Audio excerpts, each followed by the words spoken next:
KCTV5 News at 6. I want her face out there, and I want everybody to see her. And there's a lot of people that watch Dr. Phil that either don't watch the news. What's the hardest part? I can't even imagine. Just everything, just every day to day. It's the interview everyone's been trying to get, and you'll only see it here on KCTV5. Our reporter spoke to both Deborah Bradley and Jeremy Irwin about their daughter, baby Lisa, missing now for nearly 4 months. KCTV5's Sandra Olivas begins our team coverage live outside the Irwin home. Sandra? Well, Brad, for months, we haven't heard a word from baby Lisa's parents, but today, here at their home where the baby vanished, they talked about why they agreed to meet with Dr. Phil, and I asked why people should believe they are innocent.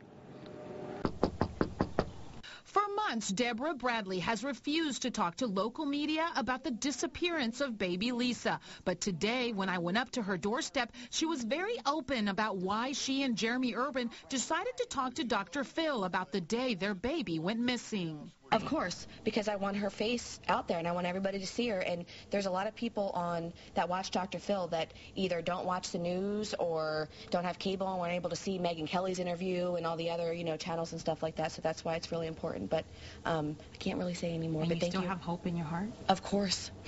Of course, nobody takes a baby to hurt her. The family still has several pictures on the window of their home with messages, including this one that says, "We love you, pumpkin pie," and "Call the Tips hotline." After we spoke with Deborah, Jeremy Irwin came to the door, and I asked him what they accomplished talking to Dr. Phil. Just get her picture back out there. Let everybody know she's still missing somewhere. Do you think that from that interview, people will finally believe what you guys have said all along, that you're innocent and that someone took her? I mean, what do you think you'll accomplish with that interview? I don't know, but a lot of people will see it, and hopefully somebody will see her somewhere. Days after Lisa disappeared, we saw Deborah and Jeremy do several interviews on national shows where we learned new information about the case. Like Deborah said that she failed the lie detector test police gave her, and she admitted that she had been drinking the night baby Lisa vanished and she passed out. So we asked if there was anything more that we would learn from this recent interview. Was there anything new that we haven't heard as a community that we will learn in that show? Probably. Can you tell me what that is? No. Now, Kansas City, Missouri police, they tell us they are still actively investigating this case following any new leads that come in. They say their initial request to speak with Deborah and Jeremy separately has still not been granted. Now, if you want to see more of my interview, go ahead and go right now to our website. Go to KCTV5.com and you'll see the entire interview. Reporting live here at 36th and Lister, I'm Sandra Olivas for KCTV5 News. All right, Sandra, thank you. There have been so many developments in this case since baby Lisa went missing. KCTV5's Jonathan Carter continues our team coverage live in the studio. Jonathan? Karen, here's a quick look back at the big events that unfolded in this case. Baby Lisa was last seen on the evening of October 4th. Her family reported her missing the next morning. That same day, an Amber Alert was issued. On October 6th, the family made a public plea for someone to come forward with information. The story started to take a strange turn when police announced Friday the family was no longer cooperating with police. The family said that wasn't true, reading only a statement to the media.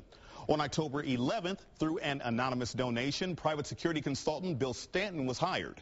Days later, Stanton announced there would now be a $100,000 reward in the case. On October 17th, high-profile lawyer Joe Tacopina announced he was representing the family. 2 days later, police researched the home, and they also used cadaver dogs. According to court documents, the dogs got a hit in the parents' bedroom. Less than a month later would be baby Lisa's first birthday on November 11th, with still no sign of the blue-eyed baby. Which brings us to February, where tomorrow Dr. Phil will air an interview with Deborah and Jeremy.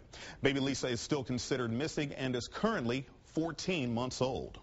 All right, Jonathan, thank you. And our coverage continues online at KCTV5.com. There, you'll find the complete, uncut interviews with both Deborah Bradley and Jeremy Irwin. Look for the story on our homepage.